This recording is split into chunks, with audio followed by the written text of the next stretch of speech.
মঙ্গলবার কলকাতা ফুটবল লিগে গুরুত্বপূর্ণ ম্যাচে ব্যারাকপুর স্টেডিয়ামে মুখোমুখি হচ্ছে ইস্টবেঙ্গল এবং বেহালা এসএস স্পোর্টিং ক্লাব। ডার্বিতে মোহনবাগানকে হারানোর পর কলকাতা লিগে বেহালার বিরুদ্ধে খেলতে নামছে ইস্টবেঙ্গলের ফুটবলাররা। মনোবল অনেকটাই তুঙ্গে। তবে এই মুহূর্তে সমর্থকদের জিজ্ঞাসা, ডার্বিতে যে 6 জন সিনিয়র ফুটবলারকে ইস্টবেঙ্গল দলে খেলতে দেখা গিয়েছিল তারা কি কন্টিনিউ খেলবেন দলের সঙ্গে? সেই প্রশ্নের উত্তরে বলাই বাহুল্য, একমাত্র ডেভিড ছাড়া আর কাউকেই হয়তো এই দলে খেলতে দেখা যাবে না। তবে যেহেতু গত ম্যাচে আমরা দেখলাম জেসিন এবং সায়ন ব্যানার্জি চোট পেয়ে মাঠ ছেড়েছিল, যে কারণে এই ম্যাচে ইস্টবেঙ্গলের মূল সমস্যা স্ট্রাইকার, সেই অভাব মেটাতে হয়তো বেহালার বিরুদ্ধে এদিন খেলতে দেখা যেতে পারে ডেভিডকে। এছাড়া এডমুন্ডকে একেবারেই উড়িয়ে দিচ্ছে না বিনো। বিকেলে যুবভারতী ক্রীড়াঙ্গনে সিনিয়র দলের সঙ্গে অনুশীলন করবে এডমুন্ড। যদি প্রয়োজন পড়ে তাহলে কলকাতা ফুটবল লিগের দলে খেলতে দেখা যেতে পারে এই ফুটবলারকে।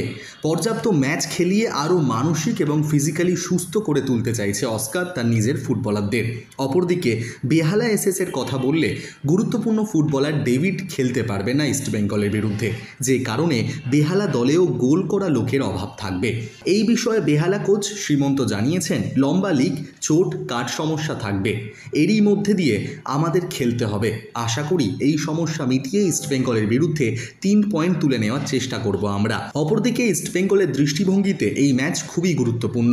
এই মুহূর্তে পয়েন্ট তালিকার কথা বললে ইস্টবেঙ্গল 5 ম্যাচ খেলে 8 পয়েন্টে দাঁড়িয়ে রয়েছে, 5ম স্থানে রয়েছে তারা। অপরদিকে মোহনবাগান সুপার জায়েন্ট 3 নম্বর স্থানে 6 ম্যাচ খেলে 10 পয়েন্ট নিয়ে রয়েছে।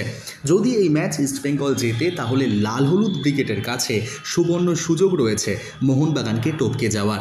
এবার এই ম্যাচে ডার্বি জয়ের পর ইস্টবেঙ্গল তাদের জয়ের ধারা অব্যাহত রাখতে পারে কিনা, নাকি বেহালা করবে বাজিমাত, এখন সেদিকেই নজর।